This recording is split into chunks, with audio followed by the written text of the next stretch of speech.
It's currently a little bit after 6 o'clock in the morning on Tuesday morning. I'm at the storage unit getting ready to head out. I gotta go to the Darlington Speedway to pick up 2 Broncos. Looks like Ford's using the Speedway as a whole lot right now. I've never picked up there. And right there at it, I gotta pick up an Escalade in Manheim. And all 3 of them go to Alabama. Hopefully I'll get one of them delivered today. We'll see how today goes. When I got the storage unit this morning, one of the tires that I had patched last week is low on air. So I'm sitting here putting air in it right now. Then I'll hit the road. So hopefully I'll see you at the racetrack. So I got a Ford Escape, not 2 Broncos. A Ford Escape and the smaller Bronco. And I picked up here at this whole lot they've made in the back of the Darlington Speedway.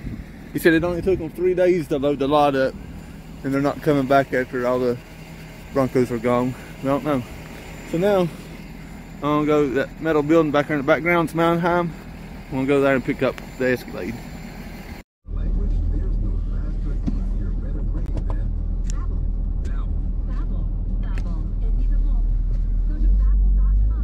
I'll show you how far Manheim is from the Speedway. I mean, it's just right across the road. Some people are up here at the end of this road sleeping in a car. Right here. Too cold to be sleeping in a car.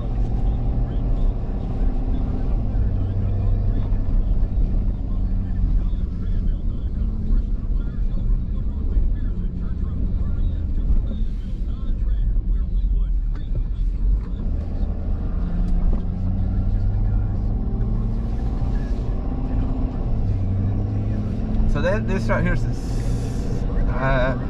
1 and 2 turn at Darlington.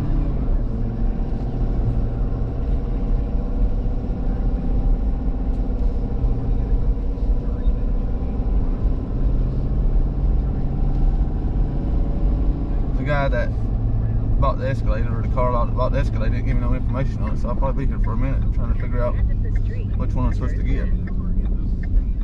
I'll end up having to call them to get the VIN number.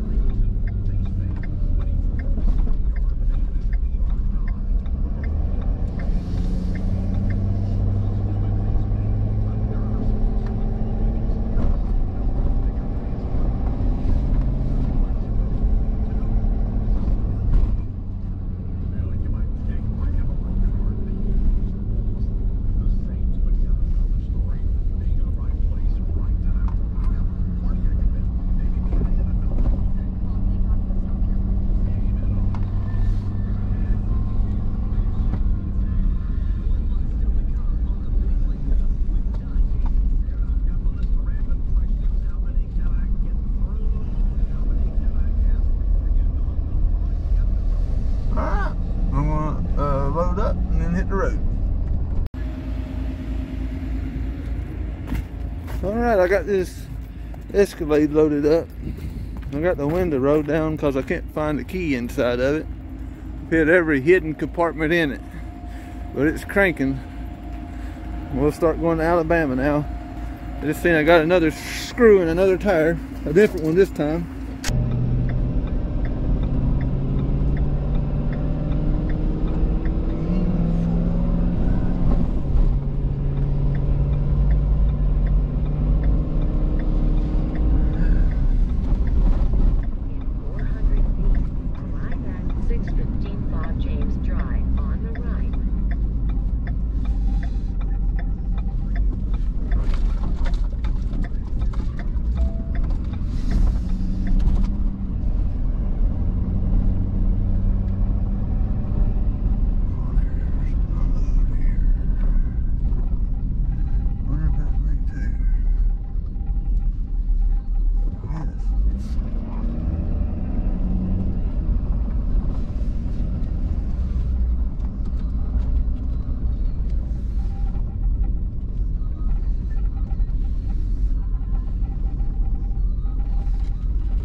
All right, I'm here at King Ford. It looks like it's King Dodge and Chevrolet also, here in Valley, Alabama.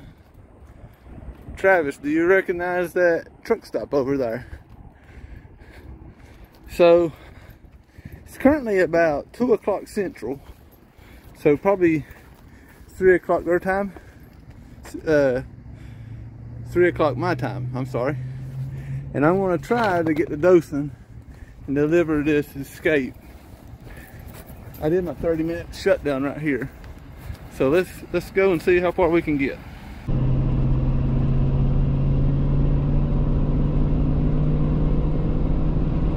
I see the Ford up there, half a mile from. And she said I can pull in and park on the right. And I was here probably 6-7 months ago. And that's what you could have done it, and I parked on the service road, which you wasn't supposed to. So you can park on the side once you get inside the dealership, she said.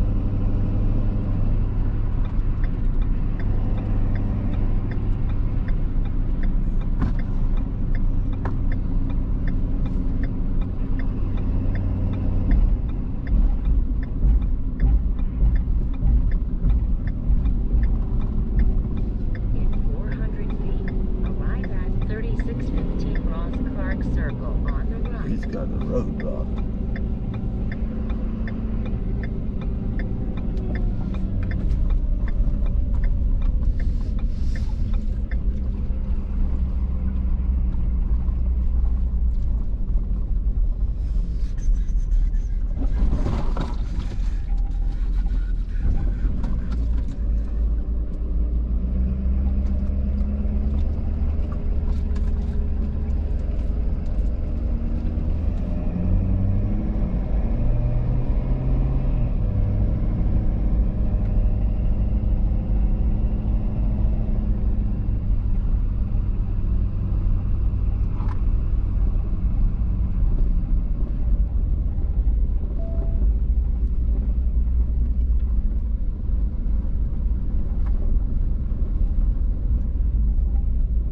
Alright, I'm gonna drop this and I'll be right back.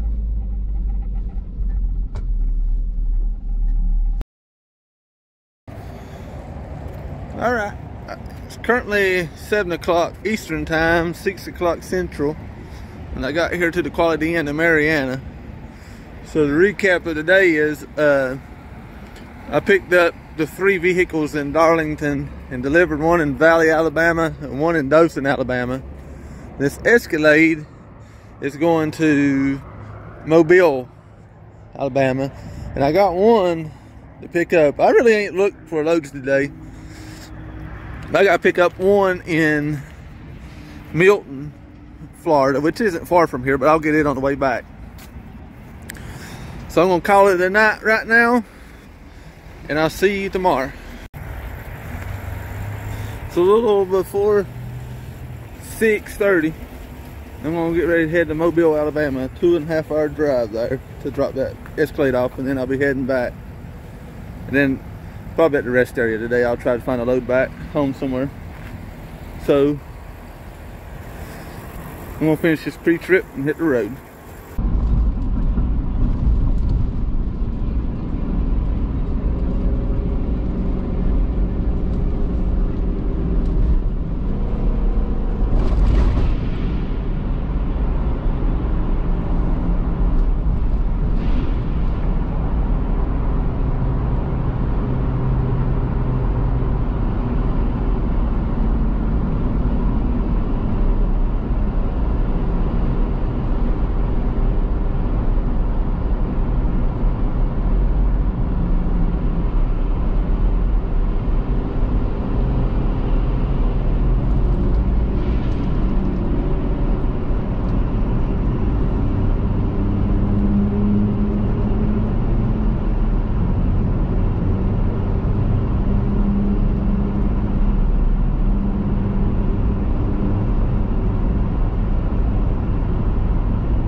All right, I just made it the destination. He said something about a service road, that the main road gets real busy, so I hope this is a service road. The dealership is a used car lot. It's right there where them vehicles in that corner are. So I hope that's it. All right, let me unload this and get this over there. Well, here we are again. This is the first time this truck was ever, well, second time this truck's ever through a check engine code. So I pulled the codes. It comes up to P04DB, which is the CCV, and P00BD, which has something to do with the MAF sensor.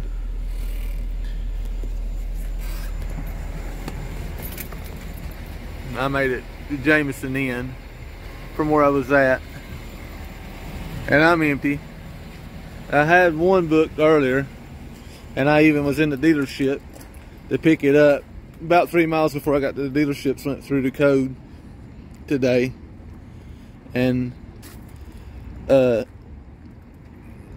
searching for a part. I couldn't find the part, so we'll see about it in the morning. What I want to do, I'm going to end up putting the CCV on, which is like crankcase vent, something like that, sits beside the fuel pump or the fuel filter on top of the motor. So I'll fix that when I get home. It has no power. The video, it'll run up to 70 miles an hour, but when you get on it to pass somebody, you can feel it. It's real sluggish. It'll go. And I drove it like 75 miles an hour here, 70 to 75 all day here. It's just when you're putting a little bit of load on it, it won't go. And today when I went through the tunnel in Mobile to get up either side, when to climb back out of the tunnel, it did not want to go. So I canceled the load that I had at the Chevrolet dealership in Milton, Florida. So I'm gonna go in here in this room, and I'm gonna think about my vacation trip that I had 2 weeks ago, and then try to pick up from tomorrow to see what I want to do. Of course I want to fix it. You gotta keep going, right? All right, till tomorrow.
Alright, I decided to put a CCV and a mass flow on my truck.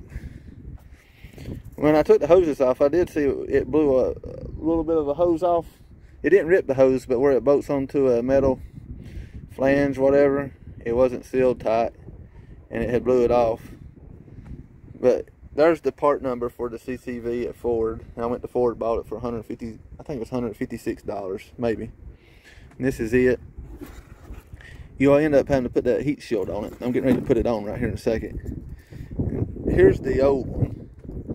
And I ended up cutting this hose off of a razor blade because I couldn't get this thing here to turn. It was just supposed to turn it a little bit and it'll lift, but I couldn't get mine to turn it off. So I cut the hose off where I could turn this. and it still wouldn't. So I hit it with a screwdriver and a hammer and split it down the middle and got it off that way.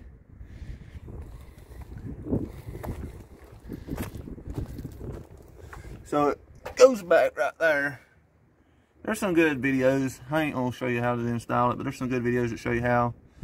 And they say it's normal to have the oil there at the top of that crankcase, whatever. You have to remove that fuel filter, and then that one hose goes right there, and it's got that bent nipple on it. It shouldn't be. I did not do that. This is why I don't like shops. I spent 21 grand on this motor, and they called and asked me if they could put that CCV on when I bought the motor last year, and I told them to do it. And the boy that did it, looks like he bent that.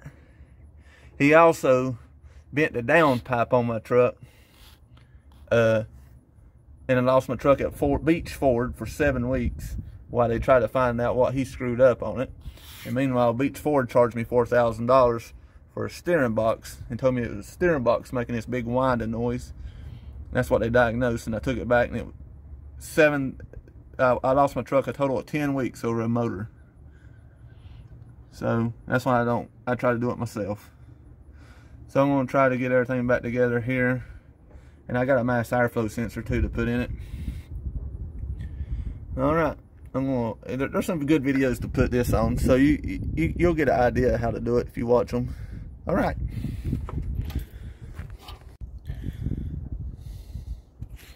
Alright, I got everything sealed back up. I still got to put my intake on and then MAF in.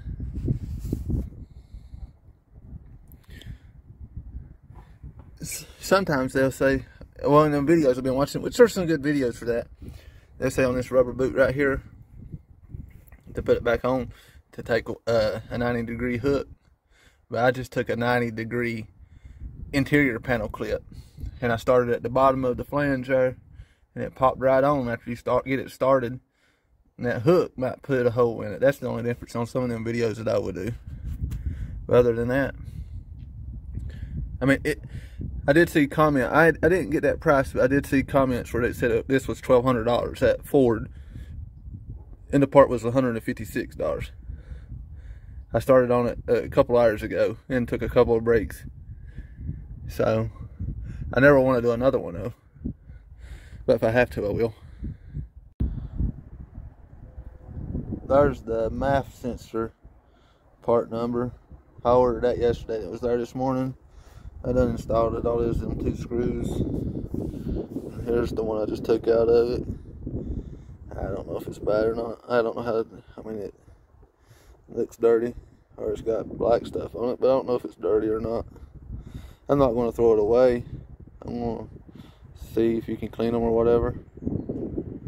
Alright, I'm going to put the airbox on. Alright, here we are on Saturday. I replaced all the parts that I was going to put on it yesterday. And I drove it around about 30 miles last night just by the truck by itself. And I loaded my other truck up on it about an hour and a half ago and drove it around about 50 miles with the trailer and truck, see if I could set it off, the code off. And I'm going to probably drive it about 20-30 more miles tonight by itself. I just want to make sure I got the check engine code cleared and it don't pop back up. I forgot what I paid for all the parts. I think it was like $402 for that MAF sensor, which was pretty expensive, and that crankcase vent box filter, whatever they call it. James is a guy at Conway Parts at Conway Ford. It's real good about getting parts. If you don't have them, he most time can get them the next day. He's about the only person at the dealership that I can deal with when it comes to this truck. Alright, we're going to call it a week and see if we can find a dream next week. If you like seeing this kind of stuff, like and subscribe. Until probably Tuesday. I'll see you then.